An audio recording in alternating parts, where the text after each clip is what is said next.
నమస్తే. ఇన్నాళ్ళు నన్ను సపోర్ట్ చేస్తూ, ఎంకరేజ్ చేస్తూ మీ ప్రేమని నాకు అందిస్తున్న ప్రతి ఒక్కరికి కృతజ్ఞతలు. అలాగే ఈ వీడియో కూడా ఖచ్చితంగా మీకు ఉపయోగపడుతుంది. లైక్, షేర్ అండ్ సబ్స్క్రైబ్ చేసి మీ సపోర్ట్‌ని నాకు అందించండి. అలాగే ఈ వీడియో పట్ల మీకున్న అభిప్రాయాన్ని కామెంట్ సెక్షన్‌లో కామెంట్ చేసి తెలియజేయండి. ఇప్పుడు వీడియోని చూద్దాం. నమస్తే, వెల్కమ్ టు అవర్ ఛానల్. నేను పద్మిని. ప్రస్తుతంతో పాటు ప్రముఖ ఆధ్యాత్మికవేత్త, శ్రీ విద్య ఉపాసకురాలు, ఎనర్జీ వాస్తు స్పెషలిస్ట్ శ్రీమతి జయప్రద గారు మనతో పాటు ఉన్నారు. మాట్లాడదాం. జయప్రద గారు నమస్తే అండి. శ్రీమాత్రే నమః. ఎలా ఉన్నారు? బాగున్నాను. నేను బాగున్నానండి. ఇకపై రెగ్యులర్ గా మాకు సమయం ఇచ్చి వీడియోస్ ఇవ్వాల్సిందిగా మనవి. తప్పకుండా కాంబినేషన్ చాలా ఇష్టం నాకు. Thank you. నాకంటే చాలా సమయస్ఫూర్తిగా అడుగుతుంటా ఏ విషయం క్వశ్చన్స్ అయినా. అలా అడిగినప్పుడు ఏమవుతుందంటే చాలా విషయాలు చెప్పాలనిపిస్తుంది. అందుకని ఖచ్చితంగా నాకు ఇంట్రెస్ట్ తప్పకుండా వస్తాను. వాగ్దేవి అనుగ్రహం ప్రతి ఒక్కరి మీద పరిపూర్ణంగా ఉండాలని మనస్ఫూర్తిగా కోరుకుంటూ మరి మొదలు పెడదామండి. తప్పకుండా. జూలై 1వ తారీఖు ఈ రోజు రాశి ఫలాలతో మీరైతే చాలా బ్యూటిఫుల్ గా, ఎందుకంటే మీరు అనాలిసిస్ లో కూడా ఉన్నారు. అంటే జాతకాలు చెప్పేయటమే కాదు, వాళ్ళ బిహేవియర్ ఎలా ఉంటుంది అనేది కొన్నేళ్ల బట్టి మీరు పరిశోధనలోనే ఉన్నారు కాబట్టి రాశి ఫలాలు కూడా డెఫినెట్ గా చాలా అక్యురసీ వస్తుంది మీరు చెప్పేటటువంటి విధానంలో. రైట్, ఇక జూలై 1 నుంచి చూసుకుంటే రకరకాల మార్పులు. అటు కాలసర్ప దోషంలోనే ఇప్పుడు గ్రహస్థితి ఉంది అని చెప్పుకోవచ్చు.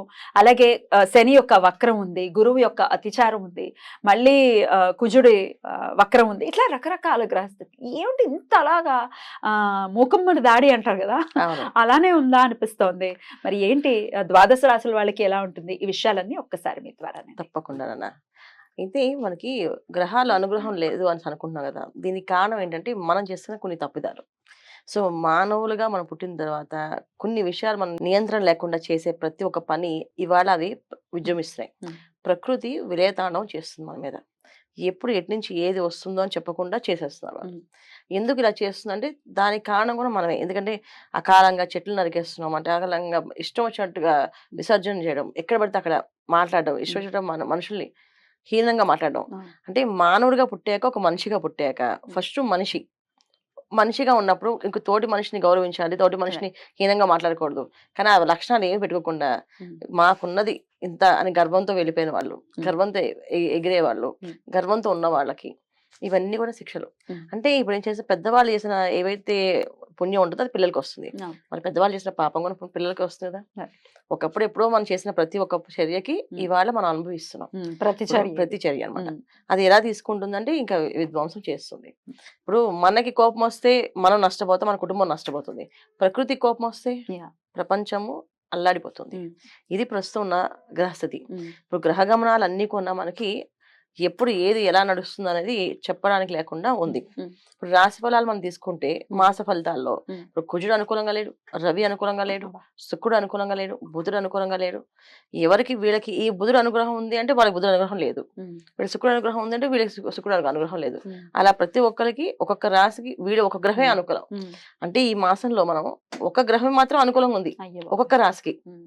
అది కూడా మిశ్రమ ఫలితాల్లో, పూర్తి ఫలితాల్లో కాదు. దీనికి మనం ఏం చేయాలి అంటే భగవంత ప్రార్థన. మనం మనిషిగా పుట్టినప్పుడు మనం చేయాల్సిన ధర్మం ఏది ఉంది, తోటి మనిషిని హీనంగా చూడకుండా తోటి మనిషితో మంచిగా మాట్లాడి వాళ్ళు ఎవరో ఏంటో పక్కన పెడితే మనిషి ముందు ఆ విధంగా మనం ముందుకు వెళితే అన్ని కూడా మనకి ప్రశాంతంగా జరుగుతాయి.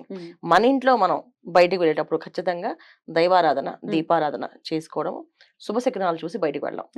వెళ్ళేటప్పుడు ఇంట్లో పెద్దవాళ్ళు ఎవరన్నా అమ్మ ఉంటే అమ్మ, భార్య ఉంటే భార్యని ఎదురు రమ్మని చెప్పడం. వాళ్ళు వెళ్ళేటప్పుడు వస్తున్నప్పుడు క్షేమంగా వెళ్ళండి, లాభంగా రండి అని చెప్పి వాక్యం చాలా ముఖ్యం. ఒకప్పుడు ఇలా ఉన్న ఇప్పుడు ఈ ప్రస్తున్న కాలానికి, ఈ విషమ కాలానికి మాత్రం ఖచ్చితంగా ఇంట్లో శుభశకునాలు చూసుకొని బయలుదేరడం అనేది చాలా చాలా అవసరం. ఇది చేదస్తాల కింద కొట్టి పడేస్తే మాత్రం మనం ఇంకేం చేయలేము. పాజిటివ్ యాటిట్యూడ్ ని మనం ఖచ్చితంగా పెంపొందించుకోవాలి, పాజిటివ్ గానే ముందుకు వెళ్ళాలి. ఎందుకంటే చాలా భయానకమైనటువంటి ఇవాళ కూడా చూసుకుంటే అక్కడ ఫైర్ యాక్సిడెంట్ జరిగింది ఇక్కడ జస్ట్ మనకి హైదరాబాద్ దగ్గరలోనే, లింగంపల్లి దగ్గరలో జరిగింది. సో ఎక్కడ చూసినా వార్త అనేది ఏదైనా వస్తుందంటే అది భయం వేసేస్తుంది, ఏం జరిగిందిరా. సరే, మరి గ్రహస్థితి ఇంత దారుణంగా ఉన్నప్పుడు డెఫినెట్ గా మనం మన జాగ్రత్తలు తీసుకోవాలి. దైవారాధన మస్ట్ అండ్ షుడ్ గా చేసుకోవాలి, అందులో ఎటువంటి డౌట్ లేదు. అయినప్పటికీ ఒకసారి ద్వాదశ రాశులకి విడివిడిగా ఒకసారి మాట్లాడుకుంటే పర్టికులర్ గా ఏ విషయాల్లో ఏ రాశుల వాళ్ళు జాగ్రత్త పడాలి అనేది ఒక్కసారి వివరించండి. తప్పకుండా. మరి మొదలు పెడదాం. మరి మేష రాశి వారికి జూలై మాసం ఎలా ఉండబోతోందండి? తప్పకుండా మేషరాశి వాళ్ళకి జూలై మాసంలో కాస్త అంత అనుకూలంగా కనిపిస్తుంది. అయితే ఓ. వీళ్ళకి ఏలినాటి శని ప్రభావం ఉంది. ఎంత అనుకూలం ఉన్నప్పటికీ ఏలినాటి శని ప్రభావం ఉంది కనుక కాస్తంత ఇబ్బందికర సిచ్యువేషన్స్ ఉంటాయి. ద్వితీయంలో వీళ్ళకి శుక్రుడు, తృతీయ స్థానంలో గురువుతో రవి కలిసి ఉన్నారు. ఆ. అందువల్ల ఏంటంటే పట్టుదలతో ఏ పనైనా సాధించాలి అనుకున్న వాళ్ళకి ఖచ్చితంగా ఈసారి ర్యాంక్ అనేది వస్తుంది. అంటే ఈ ర్యాంక్ అనేది ఎందుకన్నా అంటే ఉద్యోగం కోసం ప్రయత్నం చేసే వాళ్ళకి ఉద్యోగం వచ్చే అవకాశం ఉంది. వ్యాపారం కోసం అభివృద్ధి కోసం ప్రయత్నం చేసే వాళ్ళకి వ్యాపారం అభివృద్ధి అనేది జరుగుతుంది. దాన్ని ఎక్స్పాండ్ చేయాలనుకున్న వాళ్ళకి ఎక్స్పాండ్ చేసే అవకాశం దొరుకుతుంది. ఇంకా విద్యార్థులకైతే విద్యారంగంలో ఉన్నత శ్రేణిలో అందుకునే అవకాశం కనిపిస్తుంది. వివాహ ప్రయత్నాల్లో ఉన్న వాళ్ళకి వివాహాలు అయ్యే అవకాశం కూడా ఉంది. ఎందుకంటే ద్వితీయ స్థానంలో శుక్రుడు, కుటుంబ స్థానంలో ఎప్పుడైతే శుభగ్రహం కనిపిస్తుందో ఖచ్చితంగా శుభ ఫలితాలు కనిపిస్తున్నాయి. ఈ శుభ ఫలితాలతో పాటు కొంతవరకు వీళ్ళకి ఏంటంటే 14వ తారీఖు నుంచి రవి మారుతున్నాడు, కర్కాటక రాశిలో ప్రవేశిస్తున్నాడు. ఎప్పుడైతే రవి కర్కాటక రాశిలో ప్రవేశిస్తారో కాస్తంత వీళ్ళ పరుష వాక్యాలు వచ్చే అవకాశం ఉంది.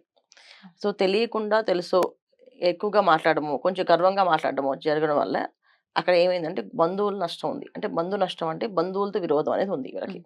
సో బంధు విరోధం అనేది ఉంది కనుక జరిగే ముఖ్యమైన కార్యక్రమాల్లో ఫంక్షన్లో ఎక్కువగా తక్కువ మాట్లాడకుండా మౌనం వహిస్తూ ఎంతవరకు మాట్లాడాలో అంతవరకు మాట్లాడుతూ వాళ్ళ పని వాళ్ళు చేసుకుని వస్తే ఎటువంటి ఇబ్బంది లేదు. ఒకవేళ మాట్లాడారో అది కాస్త విరోధంగా మారుతుంది తప్ప ఆనందంగా అయితే మారదు. ఇది చిన్న చిన్న విషయాలకే మనస్పర్ధలు బాగా ఎక్కువగా వచ్చే అవకాశం ఉంది. ఎందుకంటే వీళ్ళకి ఎప్పుడైతే కర్కాటక రాశిలో రవి ప్రవేశిస్తున్నాడో అక్కడ బుధుడు కూడా ఉన్నాడు. తర్వాత పంచమ స్థానంలో కుజుడు. సో ఇవన్నీ కూడా ఏంటంటే ఇంట్లో వాళ్ళే శత్రువులుగా మారే అవకాశం ఉంది. నువ్వు చేసిన తప్పు, నువ్వు చెప్పింది రాంగ్, నువ్వు కరెక్ట్ చెప్పలేదు అని చెప్పి వాదిస్తారు వీళ్ళతో. ఇప్పుడు దాకా వీళ్ళ ముందు మాట్లాడడానికి ధైర్యం చేయని వాళ్ళు మాట్లాడే అవకాశం వస్తుంది. సో అలాంటి అవకాశం మనం ఎందుకు ఇవ్వాలి? సో మేషరాశి వాళ్ళు సైలెంట్ గా వాళ్ళ పనులు చేసుకుని వెళ్తే వాళ్ళ గౌరవం అలాగే ఉంటుంది, లేదా గౌరవం తగ్గే అవకాశాలు ఎక్కువగా కనిపిస్తున్నాయి. అదే సమయంలో శని కూడా వక్రించబోతున్నాడు. అవును, శని రాహుతో కలుస్తున్నా మనకి ఏంటంటే ఇక్కడ రాహు శని ఇద్దరు ఒకే ఫలితం ఇస్తారు.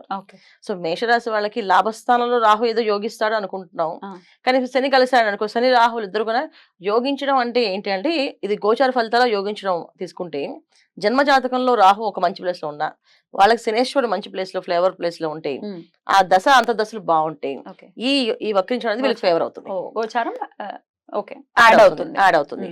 ఒకవేళ జాతకంలో వాళ్ళ జన్మ జాతకంలో అవి వ్యతిరేక స్వభావాల్లో ఉండి దశ అంత దశలు కూడా యోగించకపోతే ఇవి కాస్తంత ఇబ్బంది పెట్టే అవకాశం ఉంటుంది. అంటే ఎలాంటి మాయలో పడతామంటే ఒక వ్యాపారం తీసుకుందాం, వ్యాపారవేత్త నేను వ్యాపారం ఎక్స్పాండ్ చేద్దాం, నేను ఇంత క్యాష్ తీసుకుని ఇంత క్యాష్ తీసుకురా అని చెప్పేసి ఈ తెలిసి డబ్బు తీసుకెళ్ళినప్పటికీ ఆ డబ్బుతో సహా మనిషి మాయమైపోతాడు. ఇది జరిగే ప్రమాదాలు. ఎందుకంటే ఊహించని మరుపులు, ఊహించని ప్రమాదాలు.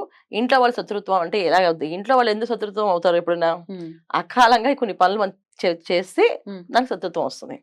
సో ఇంట్లో వాళ్ళు విరోధంగా మారడానికి కారణం మనం తెలియని విషయాలు మాట్లాడడం వల్ల, కొన్ని విషయాలు మనం ఫోర్స్ గా మాట్లాడడం వల్ల, రెండు మన సొంత నిర్ణయాలు తీసుకోవడం వల్ల. ఈ రెండు వ్యతిరేకంగా వస్తున్నాయంటే కారణం ఏంటంటే ఇవి జరిగే మార్పులు.